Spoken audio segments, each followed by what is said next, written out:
Binigkas ng Diyos ang lahat ng salitang ito na sinasabi, "Ako ang Panginoon mong Diyos na naglabas sa iyo sa lupain ng Ehipto mula sa bahay ng pagkaalipin. Huwag kang magkakaroon ng ibang mga Diyos sa harap ko. Huwag kang gagawa para sa iyong sarili ng inukit na larawan o ng anumang kawangis ng anumang nasa langit sa itaas, o ng nasa lupa sa ibaba, o ng nasa tubig sa ilalim ng lupa. Huwag mo silang yuyukuran o paglingkuran man sila, sapagkat akong Panginoon mong Diyos ay Diyos na mapanibughuin, na aking pinarurusahan ang mga anak dahil sa kasamaan ng mga magulang hanggang sa ikatlo at ikaapat na salinlahi ng mga napupuot sa akin. Ngunit pinagpapakitaan ko ng wagas na pag-ibig ang libu-libong umiibig sa akin at tumutupad ng aking mga utos. Huwag mong babanggitin ang pangalan ng Panginoon mong Diyos sa walang kabuluhan, sapagkat hindi pawawalang sala ng Panginoon ang sinumang gumagamit ng kanyang pangalan sa walang kabuluhan.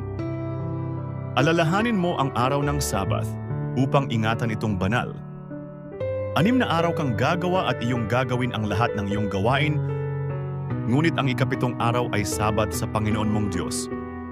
Sa araw na ito ay huwag kang gagawa ng anumang gawain, ikaw o ang iyong anak na lalaki, ang iyong anak na babae, ang iyong aliping lalaki, ang iyong aliping babae, ang iyong mga baka, ang dayuhang nasa loob ng iyong mga pintuan. Sapagkat sa loob ng 6 na araw ay ginawa ng Panginoon ang langit at lupa, ang dagat, at lahat ng naroroon, at nagpahinga sa ikapitong araw. Kaya't binasbasan ng Panginoon ang araw ng Sabat at ginawa itong banal.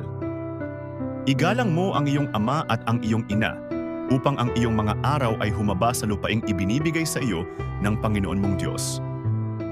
Huwag kang papatay. Huwag kang mangangalunya. Huwag kang magnanakaw. Huwag kang magiging sinungaling na saksi laban sa iyong kapwa. Huwag mong iimbutin ang bahay ng iyong kapwa. Huwag mong iimbutin ang asawa ng iyong kapwa, o ang kanyang aliping lalaki, o ang kanyang aliping babae, o ang kanyang baka, o ang kanyang asno, o ang anumang bagay ng iyong kapwa.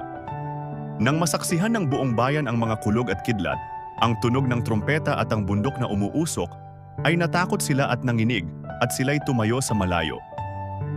Sinabi nila kay Moises, "Magsalita ka sa amin at aming papakinggan, subalit huwag mong pagsalitain ng Diyos sa amin, baka kami ay mamatay." Sinabi ni Moises sa bayan, "Huwag kayong matakot, sapagkat ang Diyos ay naparito upang subukin kayo at upang ang takot sa Kanya ay sumainyo, upang huwag kayong magkasala."